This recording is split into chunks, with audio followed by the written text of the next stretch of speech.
요게 그 오라큰 스님 그 방랑한 사진이에요.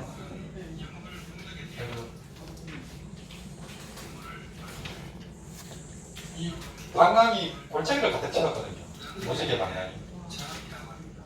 그때 이제 이 오라큰 스님 진영이고요. 그 이 오라큰 스님이 이제 49세 때 이 방광이가 나와가지고 그 골짜기가 그냥 이 방광으로 가득 찼대요. 근데 그거를 이제 어떤 분이 불교 영상 하시는 분이 이제 찍어서 올렸는데 지금은 유튜브에 없어요. 그래갖고 그 사진만 제가 캡처해가지고 이 이제 그 방광이 점점 커져요. 커져가 골짜기를 꽉 채우고 무지개 무지개 이제 모양이 문체가 나타나고 그래서 그때 제가 볼 때는 뭐 사람들이 깜짝 놀랐겠죠. 아, 이 오라큰 선생님도 분명히 연구를 하신 것 같다 그런 느낌이 있었어요. 근데 이제 며칠 전에 그 우리 이 연우님이 일념통천이라고 밴드에 글 자주 올리는 분이 있죠. 젊은 거사님인데 그분이 이제 오라큰 선생님 법문을 이제 밴드에 올렸거든요. 그 일산에 열애사라고 큰 절이 있어요. 통도사 말사거든요. 정우 스님이 이제 창건한 절인데 그 절에서 이 법문을 이제 올려놨었나 봐요. 그래서 이 오라큰 스님의 이제 연불 공덕 이야기라 해갖고 이제 법문을 이렇게 올려놓은 거예요. 보면은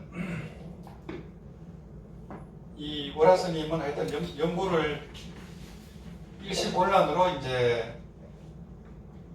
지어가면은 삼매도 얻는다.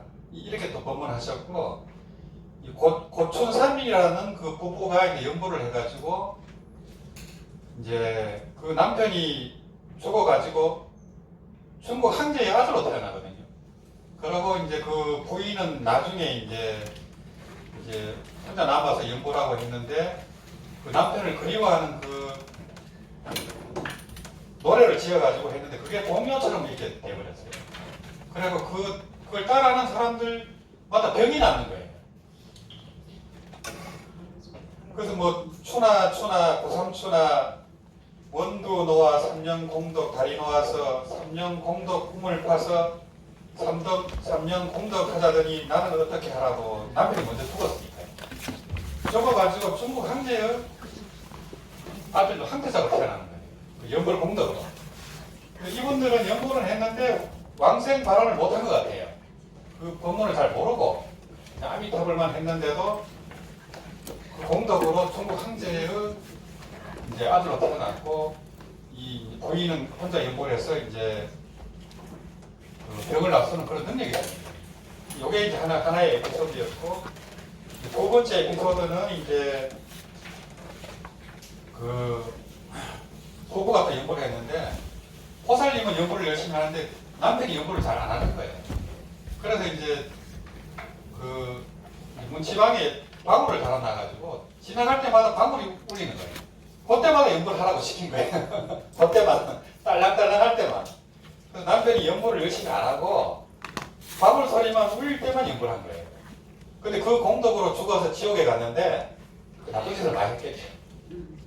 이제 살생도 하고 했어요. 지옥에 갔는데 지옥에도 이제 미결수가 있어요. 재판하기 전에 감옥 깜빡이 있거든요. 거기 있었는데 이제 거기 옥졸이 이제 이렇게 창을 들고 다니잖아요. 근데 여기에 뭐 방울 같은 게 달려있었나 봐요. 여기에 이제 딸랑딸랑 하니까 자기도 모르게 암이 떠오른 거예요. 근데 그걸 이제 자꾸 반복하니까 옥졸이 이 깜방 안에서 나무아미타불 연불이 나온다고 그걸 염라대왕한테 보고를 한 겁니다. 그래서 찾아내라 하니까 이제 연불 소리 한 사람 앞으로 나오너라 이렇게 하니까 겁이 날 거 아니에요. 자기를 고문할까봐. 그래서 이제 말도 안 하고 가만히 있었는데 계속 그러다 자꾸 자기도 모르게 하게 되니까 이제 그 깜빡 안에 있는 사람을 다 풀어줘라 이렇게 돼버린 거예요. 말을 안 하니까. 그래갖고 거기 있는 사람을 다 극락으로 보냈답니다. 염라대왕이. 그래서 이게 이제 두 번째 연불 공덕인데 보통 지옥에서 이제 한 사람이 연구를 많이 한 사람이 거기서 이제 풀려나는 경우는 보통 보면은 그때 같이 있는 사람들은 거의 다 풀려납니다. 다른 그 가문록에도 그렇게 나오거든요. 한 사람이 연구를 많이 해버리면 거기는 동물까지 혜택을 꺼버려요. 그게 참 희한한 도리고, 그걸 두 번째 본문으로 하셨고, 세 번째는 이제 그 선견백이라는 사람이 사형을 당하게 됐는데, 평소 집에서 간생보살 진영을 모셔놓고 연구를 했대요. 간음증을 했대요. 뭐 나쁜 짓도 하고 했겠죠. 그래서 사형을 당하게 됐는데, 이제 망나니가 칼을 이렇게 목을 쳤어요. 근데 칼이 부러져 버린 거예요. 근데 두 번, 세 번 해도 다 부러져 버린 거예요. 그런 경우는 보통 옛날에는 이제 망나니가 칼을 쳐서 칼을 부러지면 살려줬다고 합니다. 그 원인을 묻지도 않고. 근데 물어보니까 이제 그 간생보살 연구를 했다는 거예요. 그래서 이제 풀려나게 됐거든요. 근데 나중에 집에 가보니까 그 간생보살 그 진영에 물이 묻어 있더래요. 간생보살이 그 바다를 건너서 살려줬다는 거예요. 그런 얘기를 이제 이 오라스님이 연불공덕 이야기라고 해갖고 본문 시간에 이렇게 하신 거예요. 그럼 그 당시에는 연구를 많이 했겠어요? 안 했겠어요? 분명히 당신도 연구를 했다는 거죠. 그래서 이제 이 오라스님은 이제 불고종찰 통도사 방장이고 조정 종장까지 지내시고 통도사 주치도 지내시고 하여튼 2판 4판에서 그렇게 깊게 이제 그런 영향을 미치시고 불가TV 그 설립할 때 이 오라큰 스님이 다 그걸 하신 거예요. 거기서 이제 이렇게 모연도 받고 그 대행 스님하고 두 분이 초청이 돼서 이렇게 불가TV가 생겼거든요. 저번에도 말씀드렸다시피 대행 스님도 극락에 계시다는 거. 그 대행 스님분이 이제 그 치유 능력이 있었어요. 치유 능력이 있어가지고 무슨 뭐 그런 고민을 얘기하고 하다가도 알았으니 가보세요 하면 그냥 병이 났을 정도로 엄청나게 많은 사람들이 병이 나죠. 그래가지고 그분들이 이제 자기가 죽다 살았으니까 뭐 보시를 할 거 아니에요. 그래갖고 그 한방선언이 우리나라에 한 열 몇 군데 지원이 생겼어요. 절이 전부 다 커요. 어마어마하게 크고 외국까지 이제 지원이 생길 정도로 이제 그런 대행 스님인데 대행 스님도 극락에 계시고 이제 그 제자분들은 대행 스님이 보현 보살을 하신다 이렇게 알고 있어요. 그 진주 지원에 가면 대행 스님 상이 있는데 거기 뭐 토끼를 타고 있고 하남 스님은 문서보살 사자를 타고 있어요. 하남 스님은 문서보살을 하였고 그 제자인 대행 스님은 보현보살 하입니다 이렇게 알고 있어요. 그건 얘기할 수가 없죠. 비구니 스님이니까. 그래서 하여튼 이 통도사는 하여튼 함 지금 법회를 하잖아요. 매년 백과사 법회를 매년 하거든요. 함경을 가지고. 그래서 함경 전통이 있고 그 견봉 스님도 극락하면서 이 연보를 또 얘기를 했습니다.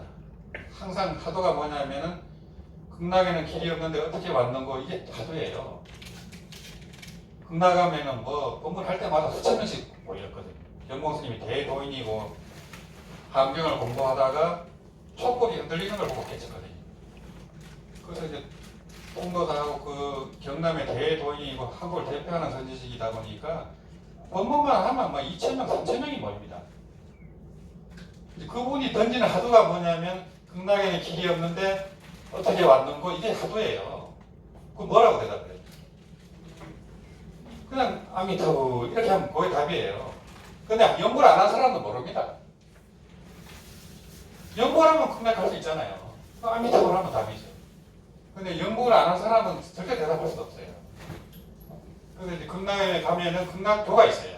극락교도 만들어 놓고 모란수전도 있습니다. 따로 있어요. 틀림없이 그분도 연구를 하셨고 그분이 함경을 공부했잖아요. 깨치고 나서 한법문을 했어요. 경봉스님이. 그래갖고 그 경봉스님의 전통을 이어서 지금도 통도사는 한법문으로 백고자 법회를 하는 겁니다. 100명의 선지식을 초청해서 한법문을 지키는 거예요. 그리고 지금도 이어지고 있는 게 이제 통도사 전통이고 또 이 함경을 한 분들은 반드시 10대 원앙으로 독이 극락하기 때문에 연불 하게 돼 있어요.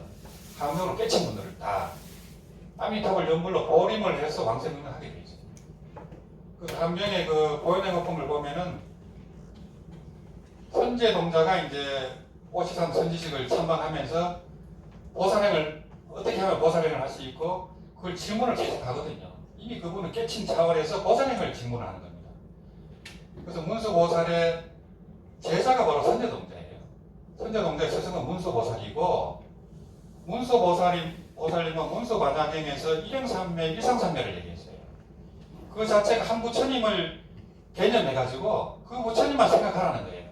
그러면 그 일체 재고를 챙겨난다는 거예요. 그게 뭐 반주삼매가 똑같습니다.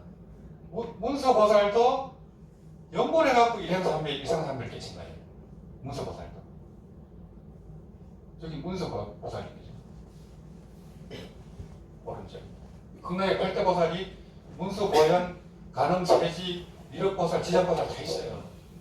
극락의 팔대보살이 우리가 아는 보살님이 다 들어가 있습니다.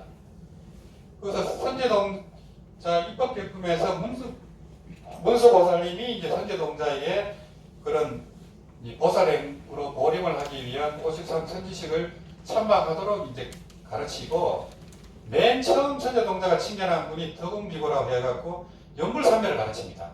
맨 처음 선지식이 연불삼매를 가르쳐요. 그때부터 이제 쭉 가면서 이제 그 많은 선지식들의 54 선지식이 보면은 저리 가면 그 함신중택이 있잖아요. 거기 나오는 분들이 함신중님들이 다 대보살의 해연이에요. 그냥 보살이 아니고 대보살입니다. 거의 십지보살, 등각보살들입니다. 53 선지 시간에 간생보살도 나와요. 근데 간생보살도 그냥 거기서 등급합니다. 그 정도로 대보살들이에요. 그러면 그 함신중님들한테 절해야 되겠어, 안 해야 되겠어? 해야 됩니다. 건방스럽게 어디 절하면 안 해도 된다 이러면 안 돼요. 거기 이제 제일 중간에 계신 분이 위타천전보살이에요. 그 보살이 이제 현급에 16번째 마지막으로 선거하는 부처님. 그 위타천전보살이.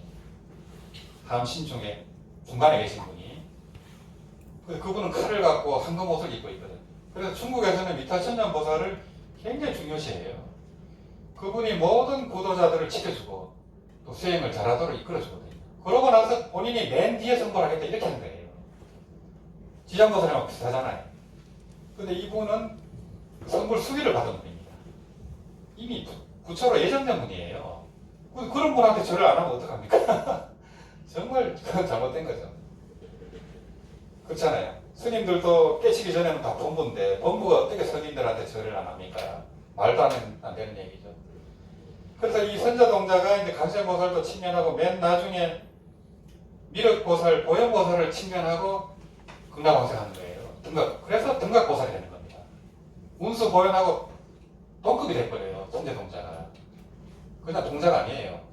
간생보살도에 나오는 그 선제동자가 등각보살입니다.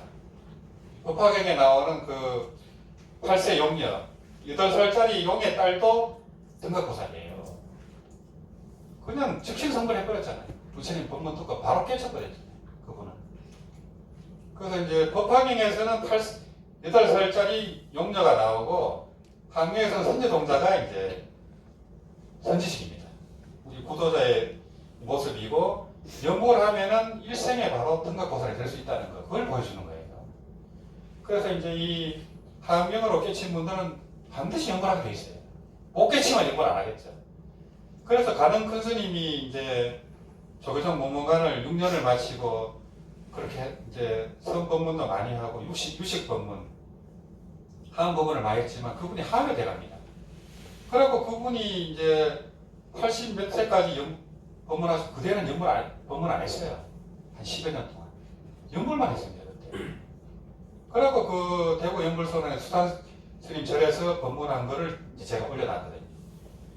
본인이 연불한 얘기 다 하잖아요. 본인이 조계종 최고의 선사하면서 문문관 6년, 천축사 문문관을 유일하게 나온 분이에요. 6년 동안. 다른 분들은 다 중간에 나갔어요. 그런 이제 선사하면서 또 교학에 정통하고 또 문문관이라든지 그런 제일 어려운 수험법문을 전부 법문했습니다. 강의를 하셨고 또 하음 법문을 많이 하셨고 그분도 연구를 하셨죠. 또 종범 스님도 하음에 돼가지만은 항상 쉽게 일성 법문을 하지만은 다 유물범문 하잖아요. 다 유물하십니다. 경무 스님도 깨치고 다 유물하셨고 이 월합 스님도 마찬가지로 우리가 접한 건 전부 선범문밖에 없어요. 유물범문이 없어요. 기록이 없어요. 근데 이제 다행히 이제 이게 있어가지고 유튜브로 이제 올려봤거든요. 그래서 이제 하암을 한 분들은 반드시 연골하게 돼 있다는 거. 각성 스님도 그렇고 하암의 대간이가 연골하니까 제자들이 다 연골합니다. 그래서 그 말씀을 드리고 요 이제 철호대사 연불가타 교우 100개 보시면은 이 우리나라는 조계종이 대세고 그러다 보니까 임재종이거든요. 그래서 선방 스님들한테 연불본문을 전하기가 쉽지 않아요. 그런 분들한테는 이 철호선사 어록이라든지 연수선사님 만산동기집이라든지 이런 걸 선물해야 돼요. 그래서 거기 계신 선방에 계신 스님들이 얘기를 하시더라. 그냥 연불, 제목에 연불, 뭐 점토 이런 게 들어가면 아예 안 본대요. 그래서 이제 그런 분들의 이런 철호대사님 이런 법문을 보면은 이 기일을 하게 되겠어요. 열심히 한 분들 또 구도심이 깊은 분들은 이쪽으로 들어오게 되어 있습니다. 근데 이제 본인이 연불해서 연불한다는 소리 못 합니다. 큰 스님도 마찬가지고 지금도 선방에서 연불한다 하면은 외도 취급을 받고 하등기 취급을 받고 자칫하면 쫓겨납니다. 할 수도 없어요. 그래서 이제 앉아가지고 마음속으로 연불하는 거예요. 그래서 이 철호대사 연불가타 한번 읽어보시면은 이 또 철호대사님을 소개하자면은 이거는 점토종 제12조입니다. 인강대사님 바로 앞에 조사스님이에요. 또 임재종 36조 스님이고요. 그래서 이제 먼저 이제 원각경으로 24살에 깨닫고 선을 깨쳤어요. 선을 깨쳐가지고 법문을 하니까 구름처럼 몰릴 거 아니에요. 24살에 벌써 깨쳐버렸으니까. 그랬는데 본인이 이제 아파 보니까 이게 생사해탈 자신이 없는 거예요. 몸이 굉장히 아파 보니까 과연 내가 생사해탈 할 수 있을까 자신이 없더라는 거예요. 그래갖고 이제 이 점토 법문을 접하게 됐는데 완전히 그냥 뭐 호랑이가 날개단격으로 대산지식이 됐죠. 그래서 점토종에서도 조사스님으로 제12대 조사로 추가를 한 거예요. 임재종의 조사스님이면서. 그래서 이 철호선사 예물법문을 제가 이제 강의를 좀 했었어요. 유튜브에 좀 올라가 있거든요. 그 법문이 정말 깊어요. 이 영명연수 선사님도 만산동기집에서 선법문 하고 점토법문을 같이 하셨지만은 그분은 이미 저 옛날 스님이고 철호 스님은 후대 스님이잖아요. 그러다 보니까 법문이 되게 요약이 되어 있고 알기가 쉬워요. 그래서 요 100가지 개성으로 이 점토 법문하고 선법문 이렇게 법문을 한 겁니다. 이 내용을 보시면은 굉장히 신심도 나고 그래요. 그 중에서 지금 요 한 페이지에 딱 맞게 제가 이렇게 하나만 딱 편집을 한 겁니다. 그래서 이 철호 스님의 유명한 개성이 이제 일념상응이면 일념불이요, 염념상응이면 염념불이다. 이 법문이 있어요. 이 한 생각에 이 부처님 법신 자리와 상응을 하면은 그 일념이 바로 부처라는 거예요. 그리고 그게 계속 이어지면 생각이 부처라는 거예요. 이게